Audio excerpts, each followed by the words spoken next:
What's crackin'? My name is Hans and for today's video guys, i-share natin sa inyo paano mag-take dito guys ng risk sa Nightcrawls using your diamonds. So bago natin i-share yan guys, pakita lang natin sa inyo yung journey ng ating pagboboss hunt dito sa World Dungeon. So ayan guys, so dalawang seal advancement yung nakuha ko. Isipin nyo kung magandang loot yan, nakadalawa sana agad ako. Pero ayun, dalawang seal of advancement yung nakuha natin dito. Tapos ito isa pang Edyard guys. Ayun, seal of advancement ulit yung nakuha ko. Tapos meron pa yan guys, hindi ko na lang pinakita, wala kasi akong na-loot doon.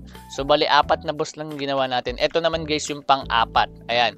So ito kasama ko sila Bicol Express, sila Indominus, sila Toxic, ayan, sila Naomi, ayan, shoutout sa inyo guys. So ayan guys, aasarin natin yan. So nakatayo na lang ako dyan, tas todo click pa ako dyan guys. Ayan, nakuha ko yung Arcane Scroll of Wisdom. Syempre, lalagyan natin yan ng trash talk. Ayan, sabi, Asa Bicol.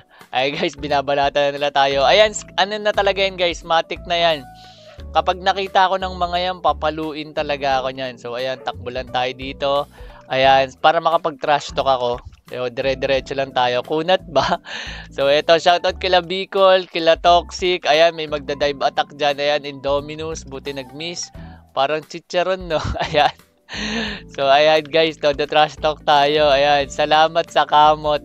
Ayan, todo trash talk tayo, liit damage nyo. So ayan, todo tipin na tayo dito.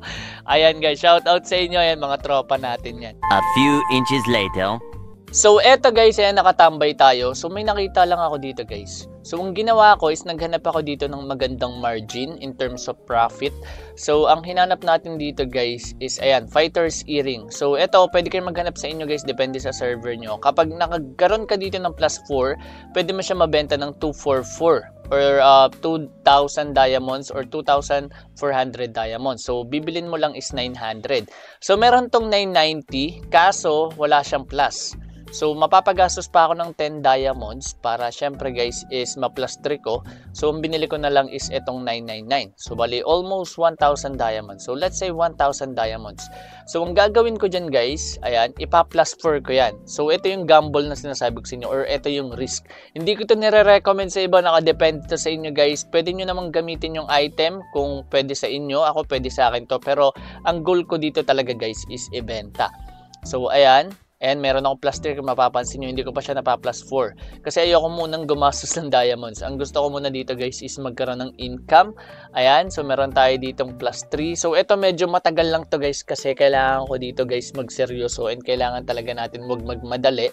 Since isa lang naman yung chance ko eh. Kasi kapag nabasag to, 600 na lang yung diamonds ko at hindi ko na pwedeng ulitin yun. Pwede akong maghanap ng mga 300 siguro na diamonds. Tapos pag naibenta is nasa 600 or 800. Pero ito yung Fighter's Earring trinay natin. Okay, so ayan, medyo pinapatagal lang natin at sobrang nakakaba nito guys. Ayan na. At boom! So ayan guys, na plus 4 ko siya. So ayan, natakpan ko yung mata ko kaya di ko kagad nakikita. Pero ayun, na plus 4 ko siya. Tapos ang goal ko naman is ibenta agad yan. So ang gagawin ko, magkakaroon tayo dito ng magandang marketing na ibebenta-benta natin yan guys. Or itatype natin yan sa all. So ito, binebenta ko na lang siya ng 2,2. Ayan, 2,200 na diamonds guys. Ayan, so ang gagawin ko, once na ma-register yan, paulit-ulit ako dun sa all na magsasabi na ayun, may binibenta akong ganyan. Para syempre guys, ma-check din ng iba. Kasi pag nilink mo yan sa all, syempre makikita nila yan. And syempre hindi naman lahat mag-check ng exchange eh. Kaya maganda, pinopromote mo rin siya guys sa all chats. So yun lang guys, ayun, hindi ko siya nire-recommend. And papakita natin sa inyo guys na may ibebenta natin yan. So let's go! A few moments later. So eto guys, si Hippopotano, shout out sa'yo. So ayan, so babay niya daw ng 2K. So ako, iniisip ko rin dito kasi guys yung tax. So sabi ko seryoso, oo daw. So binenta ko siya guys, pumayag siya ng 2,050. Ayan, so ilalagay natin dyan is 2,050. So dito guys, ipopost ko na lang. Then babalikan ko kayo guys once na for settlement na siya. Or ibig sabihin is naibenta na. So ayan, pending boss. Ayan, salamat So ayan guys, sobrang solid. Saglit lang, siguro wala pang 1 hour. Or siguro lagpas ata ng 1 hour guys. Ayun, na-sold na agad tong Fighter's Ring. So ayan, papakita natin yan sa inyo guys. So dito, post ko muna saglit. A few moments later. So eto guys, nabenta na 2,050 guys. 2,050 diamonds guys. So ito, nabili ko lang yan. Pakita na sa inyo yung history. Nabili ko lang yan guys ng 999. So nabenta natin siya. Pero ang makakuha ko lang dyan guys is 1,947. So sabihin na natin double the price or double guys yung puhunan. So sobrang basic lang pero risky talaga siya guys. So ganun lang guys yung ginagawa ko. At syempre guys, kung mapapansin nyo, hindi rin naman siya pwede sa lahat. Sa mga gusto lang talaga mag-take dito ng risk. Kasi possible na mawalan ka ng diamonds and yung diamonds na yun guys, ayun, magiging zero. Pero i-check nyo lang din guys kasi kung makakita kayo dito ng ibang items, for example, accessories, seeker ring, ayan. So, pag nakahanap ka dito ng seeker ring, magkano siya binibenta? 500 yung plus 3. Tapos sa plus 4, ayan, 1,4. So, nakadepende siya guys. Kung mapapansin nyo, meron naman siya mga gap sa prices. So, ito, fighter's ring. Ayan, kung mapapansin nyo, ang sabi dito is 350, pero pag nag plus 4 siya, nagiging 900. So yung nakuha ko kanina, medyo pangit pa nga yun kasi mataas yung puhunan na kailangan, tapos dito naman is maliit lang. So ito, pwede natin ito i-try guys. Ito naka def 2 pa to. Check natin kung magkano yung last na nabenta. 899. So pwede natin itong gawin. Okay?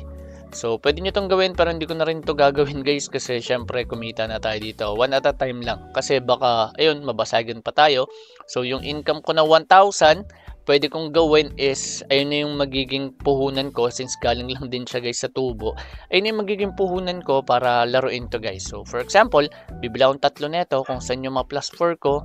Ayun, kunyari, dalawa yung na plus 4 ko, magkano rin yun. So, check natin Okay, so fighter's earring. Kunyari, ito yung next kong target. So, ayun, 2,000 din yun. From 1,000 ko na diamonds, magiging 2,000 or almost 2,000.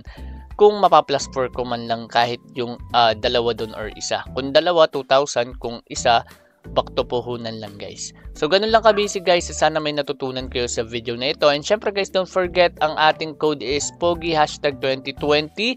At maraming salamat pala guys kay Bossing Misiyo. Nag-send siya sa atin ng 504 na seeds. Sobrang thank you Bossing. Ang laking tulong yan. Ayan, nakakapagpasipag yan sa akin guys. Although hindi ko nga lang siya ma-cash out kasi nga yung aking seed praise ay hindi ko na mahanap. So, need ko lang muna maayos talaga yung phone ko. So, maraming salamat guys. At once again, this is Hans. And God bless. Goodbye, Chupacabra! See you tomorrow, Chupacabra!